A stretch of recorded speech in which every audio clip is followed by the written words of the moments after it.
যাহাই বিজেপি তাহাই তৃণমূল, যাহাই তৃণমূল তাহাই বিজেপি। এটা আমরা বলিনি, মদন মিত্র বলেছেন। মাননীয় মুখ্যমন্ত্রী এই রাজ্যের সংখ্যালঘু মানুষকে দুধেল গাই বানিয়েছেন। এই রাজ্যের সংখ্যালঘু দরদি মানুষ, যিনি বারবার বিজেপিকে রোখার জন্য তৃণমূলকে ভোট দেওয়ার কথা বলেছেন।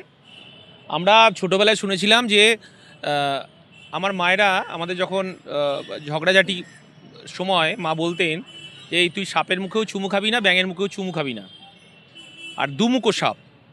তাই বাংলার মানুষ দেখছেন দুমুখো সাপ কাকে বলে, এই রাজ্যের মাননীয় মুখ্যমন্ত্রী মমতা বন্দ্যোপাধ্যায়কে।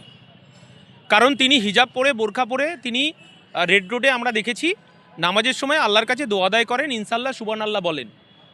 এই রাজ্যের সংখ্যালঘু মানুষকে বিজেপিকে রোখার নাম করে তিনি এই রাজ্যের একটার পর একটা বিজেপিকে সুরাহা করার জন্য একটার পর একটা বিল তিনি সমর্থন করে গেছেন। এবং মাননীয় মুখ্যমন্ত্রী এই রাজ্যের সংখ্যালঘু মানুষকে দুধেল গাই বানিয়েছেন। আমরা কি দেখলাম, যখন ওয়াকফ সংশোধনী বিল 2025 যখন পার্লামেন্টে দুটো কক্ষে পাশ হয়ে গেল, তখন ধর্মপ্রাণ মানুষরা যখন রাস্তায় নেমে প্রতিবাদ শুরু করলেন, তখন আমরা দেখলাম এই রাজ্যের অভিভাবিকা, এই রাজ্যের মুখ্যমন্ত্রী, এই রাজ্যের সংখ্যালঘু দরদি মানুষ, যিনি বারবার বিজেপিকে রোখার জন্য তৃণমূলকে ভোট দেওয়ার কথা বলেছেন, তিনি কখনো এনআরসির ভয় দেখিয়েছেন, তিনি রাজ্যের সংখ্যালঘু মানুষকে দুধেল গাই বানিয়েছেন। তিনি বলছেন যে কেউ যদি গুলোগুলি করেন ওয়াকফ নিয়ে, আমার থেকে খারাপ কেউ হবে না। তারপরেও একটা অংশের মানুষ তাকে ভেবেছিল যে মাননীয় মুখ্যমন্ত্রী হয়তো ওয়াকফ সংশোধনী বিল তিনি হয়তো বাতিল করবেন। কিন্তু তারপরেই আমরা দেখলাম এই রাজ্যের বিজেপি রাজ্য সভাপতি তিনি বললেন যে যখন 1998 সালে বিজেপি যখন জন্মলগ্ন অর্থাৎ লেবার রুমে, তখন অটল বিহারী বাজপেয়ী, রাজনাথ সিংরা যদি উপস্থিত না থাকতেন, জর্জ ফার্নান্ডেজরা যদি উপস্থিত না থাকতেন, তৃণমূলের জন্মটাই হতো না। এটা আমাদের দলের চেয়ারম্যান নওশাদ সিদ্দিকী বা আমার পৃষ্ঠপোষক আব্বাস সিদ্দিকী বলেননি, এটা বিজেপির রাজ্য সভাপতি বলেছেন। তৃণমূলের সেকেন্ড ইন কমান্ড একটা সময় মুকুল রায়, আজকে বিজেপির কৃষ্ণনগর উত্তরের বিধায়ক, তিনি বলেছেন যাহাই বিজেপি তাহাই তৃণমূল, যাহাই তৃণমূল তাহাই বিজেপি। এটা আমরা বলিনি, মদন মিত্র বলেছেন। আমরা বারবার এই বাংলার মানুষের কাছে বিজেপি এবং তৃণমূলের যে আসল রূপ বারবার এসেছে। কারণ আমরা মনে করি, আমরা বারবার বলেছি যে যাহাই বিজেপি তাহাই তৃণমূল, কারণ নাগপুরের সদর দপ্তর থেকে এই দুটো দল পরিচালিত হয় এবং আরএসএসের তাদের কর্মসূচিকে এই রাজ্য সরকার, তৃণমূল কংগ্রেসের যে সুপ্রিমো মমতা বন্দ্যোপাধ্যায়, তিনি আরএসএসের কর্মসূচি ইমপ্লিমেন্ট করেন এই রাজ্যে। অতএব স্বাভাবিকভাবেই এই রাজ্যের সংখ্যালঘু মানুষদের তিনি দুধেল গাই বানিয়েছেন, অর্থাৎ তিনি ভেবেছেন তার সাইড ব্যাগে পুরে রাখবেন।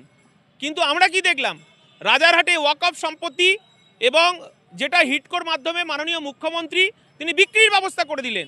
অর্থাৎ এই রাজ্যের সংখ্যালঘু মানুষ এবং তারা তাদের বাপ জ্যাঠা কাকারা, তারা পিতৃপুরুষরা ওয়াকফ সম্পত্তি তারা আল্লাহর নামে দান করে গেছে সেই সমাজের উন্নতিকল্পে। কিন্তু আমরা দেখলাম এই রাজ্যের সরকার, এই রাজ্যের মন্ত্রী, এই রাজ্যের আমেলা, এই রাজ্যের তৃণমূল নেতারা ওয়াকফ সম্পত্তি দখল করে সেখানে প্রপার্টি তৈরি করে বসে রয়েছেন। এবং এখানে ভাইপোর যে অফিস ক্যামাক স্ট্রিটও এর বাইরে নয়।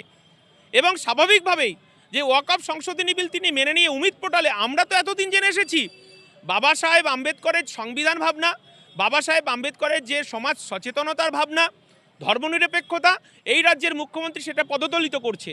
আমরা কি দেখলাম যে ওয়াকফ সম্পত্তি টোটাল তার হিসাব নিকাশ ওয়াকফ বোর্ড দেখেন, তারপরেও তিনি উমিদ পোর্টালে, এই রাজ্যের মুখ্যমন্ত্রীকে তো আমরা দেখেছি তিনি বারবার কোনো সমস্যা হলেন তিনি বারবার বলেন জুডিশিয়াল ম্যাটার, জুডিশিয়াল ম্যাটার।